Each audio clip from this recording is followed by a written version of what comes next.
நடிகர் கமல்ஹாசனுடன் இருந்த காதல் வைராக்கியத்துக்காக ஒரு கயவனின் போலி அன்பை உண்மை என்று நினைத்து வீம்புக்காக வீராப்பு திருமணம் செய்து கொண்டு சினிமா துறையில் தான் கஷ்டப்பட்டு சம்பாதித்த அனைத்து சொத்துக்களையும் அந்த கயவனிடம் பறிகொடுத்துவிட்டு பரிதாபத்தின் ஒரு பாவ கிளியாக கண் கலங்கி நின்றபோது ஆறுதல் சொல்லக்கூட யாரும் வரவில்லை. அதற்கெல்லாம் மற்றவர்களையும் குறை கூற முடியாது. ஏனென்றால் யாருடைய பேச்சையும் கேட்காமல் பெற்ற தாயின் உபதேசங்களை கூட ஓரங்கட்டிவிட்டு கல்வனை கைப்பிடித்ததற்காக கிடைத்த தண்டனை தான் இது என்று மனதை தானே தேற்றிக் கொண்டவர் நடிகை ஸ்ரீவித்யா அவர்கள். மும்பையில் நடந்த இந்த தடபுடலான திருமண ஏற்பாடுகளின் போதே காலை பொழுதுலியை ஒருவர் கொண்டு வந்து கொடுத்த ஒரு காகித செய்தியை திறந்து படித்த போதே, நான் உன் அம்மா பேசுகிறேன், உன் திருமணத்தை காண நான் மும்பை வந்திருக்கிறேன் என்றும், என்னால் உன் திருமணத்திற்கு எந்த பிரச்சனையும் ஏற்பட போவதில்லை என்றும், உனக்காக நான் வாங்கி வைத்திருந்த நகைகளையும் பட்டுப்புடவைகளையும் இந்த நபருடன் நான் கொடுத்து அனுப்பி இருக்கிறேன் என்றும் எழுதியிருந்த தன் தாயின் அறிவிப்பை கண்டு மனம் விரும்பி வந்த அழுகையை அடக்கிக் கொண்டு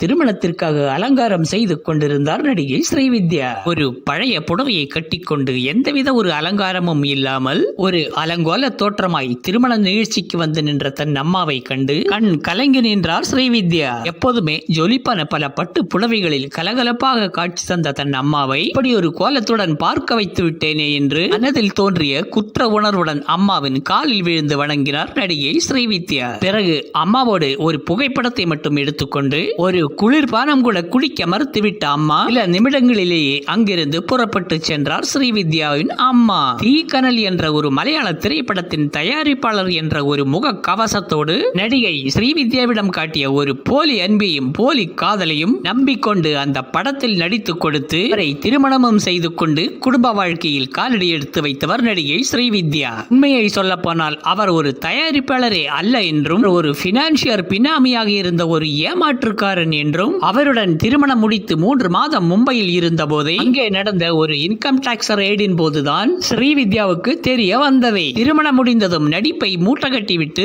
குடும்பத்தோடு ஒதுங்கிவிடலாம் என்று நினைத்த ஸ்ரீவித்யாவை மீண்டும் திரைப்படங்களில் நடிக்க சொல்லியும், தாலி கட்டிய மனைவி மூலம் பணம் சம்பாதிக்கலாம் என்று திட்டம் தீட்டிய கள்ள கணவனின் தொல்லை தாங்காமல் அவருடன் 2 வருட காலம் வாழ்ந்ததே பெரிய விஷயம். என்னிடம் எதையெல்லாம் பறிக்க முடியுமோ அதை அனைத்தையும் பறித்துவிட்டு நடு தெருவில் இறக்கிவிட்டார் என்று அன்று வந்த பத்திரிகை செய்திகள் அத்தனையும் உண்மையானதை. ஆனால் அதே நேரம் என்னை பற்றி வந்த பொய்யான செய்திகளும் வதந்திகளும் என் மனதை வேதனைப்படுத்தும்படி இருந்ததை. பத்திரிகைகளில் வரும் ஒரு சில தகாத செய்திகளைப் போல நான் தவறாகவோ தாள பிழையாகவோ நடக்க முடியாது. ஏனென்றால் எங்களின் முகம் வெளியில் அனைவருக்கும் தெரியும். இப்படி இருக்கும்போது இந்த மாதிரி செய்திகள் எல்லாம் எப்படி உண்மையாக இருக்க முடியும்? இதையெல்லாம் படிக்கும் மக்கள் இதையெல்லாம் ஆழமாக புரிந்து கொள்ள வேண்டும். நானும் கமலும் காதலித்தது உண்மை. ஆனால் கல்யாணம் என்று வந்தபோது இன்னும் கொஞ்ச நாள் காத்திருங்கள் என்று என்னுடைய அம்மா அவரிடம் உபதேசித்திருக்கிறார். இப்பதான் நடிச்சு ஒரு நல்ல நிலைமைக்கு வந்திருக்கா, ஒரு 4 வருஷம் பொறுங்கோளே என்று அம்மா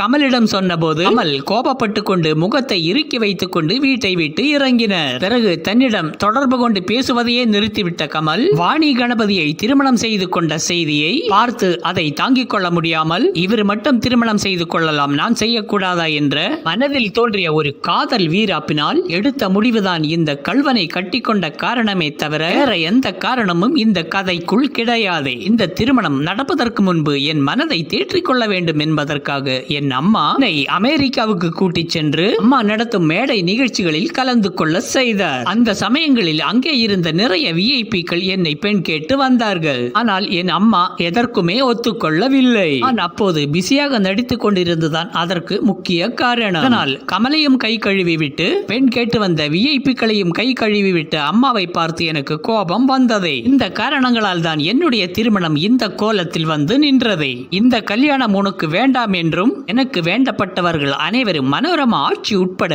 எத்தனையோ பேர் என்னை உபதேசித்திருக்கிறார்கள். ஆனால் அதையெல்லாம் மதிக்காத காரணத்தினால் இந்த தண்டனையை நான் அனுபவித்தேன். நான் நடு தெருவிற்கு வந்து நின்ற போது என்னை யாரும் கண்டு கொள்ளாததற்கு காரணமே இந்த திருமணம் தான். இப்படி காதல் வீராப்பினால் நடந்த 2 திருமணங்களில் நடிகர் கமலின் திருமணமும் விவாகரத்தில் முடிந்தது, என்னுடைய திருமணமும் விவாகரத்தில் முடிந்தது. வாழ்க்கையில் எந்த இடத்தில் சறுக்கினாலும் நம் வாழ்க்கையை தேர்ந்தெடுக்கும் இடத்தில் கொஞ்சம் அஜாக்கிரதையாக இருந்துவிட்டால் வாழ்க்கை அனைவருக்கும் கேள்விக்குறியாகிவிடும் என்பது என்னுடைய வாழ்க்கை ஒரு முக்கிய உதாரணமாகும். என்னை எங்க அம்மா எங்கள் வீட்டில் தான் பெற்றெடுத்தாள். நான் இந்த பூமியில் பிறந்த போது என்னை கைத்தாங்கலாக முதலில் தூக்கியது நடிகை நடிகை பத்மினி அம்மாவும் நடிகை சுகுமாரி அம்மாவும். நான் பிறக்கும்போது அவர்கள் இருவரும் தான் என் அம்மாவோடு இருந்தார்கள். என் குடும்பம் ஒரு கலை பாரம்பரியமிக்க குடும்பம். என் தாத்தா பாட்டி அனைவருமே சங்கீதத்தையே வாழ்க்கையாக கொண்டு வாழ்ந்து வந்தவர்கள். அதன் வழிவந்த என் அம்மா வசந்தகுமாரி அவர்களும்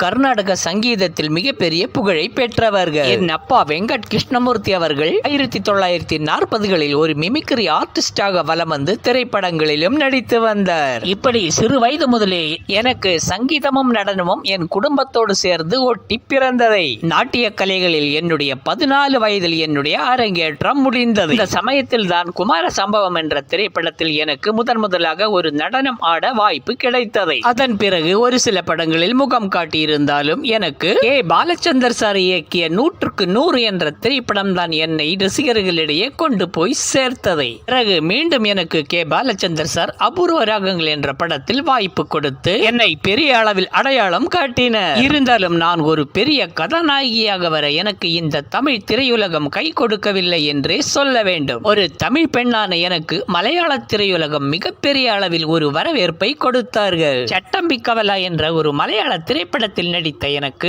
பிறகு திரும்பி பார்க்க கூட நேரம் கிடைக்காத அளவிற்கு பெரிய பெரிய நல்ல கதாபாத்திரங்களும் பல புராண கதைகளின் பூவையர் கரசியாகவும் என்னை புகழின் உச்சாணி கொம்பில் உட்கார வைத்து அழகு பார்த்தார்கள். சுவாமி ஐயப்பன் போன்ற படங்கள் முதல் சமூக கதைகளின் ஒரு சாதாரண கதாநாயகி என்ற கதாபாத்திரங்கள் வரை என்னை தாலாட்டி கொஞ்சிய மலையாள ரசிகர்களுக்கு நான் எப்படி நன்றி சொல்வது என்றே தெரியவில்லை. இப்படி அதிகமாக மலையாள திரைப்படங்களில் வலம் வந்த காரணத்தில் நான் ஒரு மலையாளி பெண்ணாகவே மாறிவிட்டேன் என்று சொன்னாலும் மிகையாகாதே. மலையாள வசனங்கள் பேச மலையாள நடிகர்களை திணறினாலும் நான் சரளமாக பேசிவிடுவேன். 1979, 1983, 1992 வருடங்களின் சிறந்த நடிகைக்கான கேரள மாநில அரசின் விருது வழங்கியது. 1977 தமிழ்நாடு ஸ்டேட் பிலிம் அவார்டும் 1992 எம்ஜிஆர் அவார்டும் வழங்கப்பட்டது. 1977 ஆண்டு கலைமாமணி விருதும் வழங்கப்பட்டது. இப்படி நிறைய விருதுகள் வாங்கி குவித்திருந்தாலும் உடம்புக்குள் ஒட்டி கொண்டிருக்கும் புற்றுநோயை பற்றி யாரிடமும் சொல்லாமல் அதை தன் மனதிற்குள்ளேயே அடக்கி வைத்துக் கொண்டு வாழ்ந்து கொண்டு வந்திருக்கிறார் நடிகை ஸ்ரீவித்யா. இப்படி தன் மரணத்தை கண் முன்னே கண்டு வாழ்ந்து வந்த ஸ்ரீவித்யா தனக்கென்று வாரிசுகள் எதுவும் இல்லாத காரணத்தினால் திருவனந்தபுரத்தில் வசித்து வந்த இவருடைய சொந்த வீட்டையும் உபரி இருக்கும் மிச்ச சொத்துக்களையும் அநாதை இல்லங்களுக்கும் அரசாங்கத்துக்கும் என்று எழுதப்பட்ட ஆவணங்களிலும் பல மோசடிகள் நடந்து இவரை ஏமாற்றி இருக்கிறார்கள். இப்படி வாழ்க்கையில் பல ஏமாற்றங்களையே மட்டும் சந்தித்து வந்த நடிகை ஸ்ரீவித்யா அவர்கள் கடைசியாக 2006 ஆண்டு அக்டோபர் 10 அன்று தன்னுடைய நினைவுகளையும் தான் நடித்த படங்களையும் மட்டும் ரசிகர்களுக்கு சமர்ப்பணம் செய்துவிட்டு கண்மூடிய தாரகையாய் இந்த உலகத்தை விட்டு மறைந்து போனவர் நடிகை ஸ்ரீவித்யா அவர்கள்.